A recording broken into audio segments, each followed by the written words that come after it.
सफ़ीना, मैं आपको एक मशवरा देना चाहूँगी, जी, आपसे जी। ये कहना चाहूँगी कि आपने अपने आप को कभी नहीं बदलना और किसी के लिए भी नहीं बदलना। एक तो आप बहुत खूबसूरत हैं और हसास तबीयत है आपकी।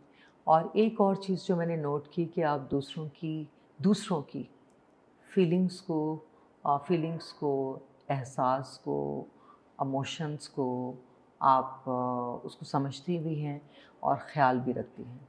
आपसे मेरी ये पहली मुलाकात है, लेकिन आपने मुझे समझकर और मेरे इमोशनली आप मेरे साथ आपने कनेक्शन रखा और रखने की कोशिश की। ये बहुत ज़रूरी होता है कि हम एक दूसरे को समझकर आगे बढ़ें। तो मुझे बहुत अच्छा लगा आपके साथ इस सफ़र में। तो इंशाल्लाह ताला फ़िल्म साइको के बाद हम एक दफ़ा फिर मैं चाहूँगी कि आप अ, मेरा एक इंटरव्यू करें और किसी और टॉपिक पर।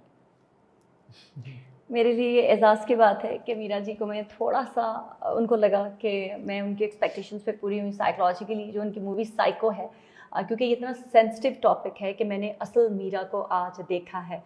अगर कोई मुझसे पूछेगा कि मीरा कौन है, तो मीरा बहुत ही खूबसूरत पर्सनैलिटी हैं, जो दूसरों का ख़्याल रखती हैं, सेंसिटिव हैं, एक्सट्रीमली सेंसिटिव हैं। लेकिन मुझे वो मीरा भी नज़र आती हैं जो हमारे माशरे ने, हमारी इंडस्ट्री ने जो उनके साथ किया है, वो इतनी स्ट्रॉन्ग हैं कि अपने आप को यहाँ तक लेकर आई हैं और अपने बलबूते पे तक जो है वो यहाँ पर पहुँची और उनका कमबैक हुआ है। हम तमाम पाकिस्तानियों को एक चीज़ का ख्याल रखना चाहिए कि चाहे वो पाकिस्तान का कोई भी इदारा हो, फ़िल्म इंडस्ट्री हो, अगर हमारी फ़िल्म इंडस्ट्री को हम और आप सपोर्ट नहीं करेंगे तो वो बेहतर से बेहतरीन कैसे होगी।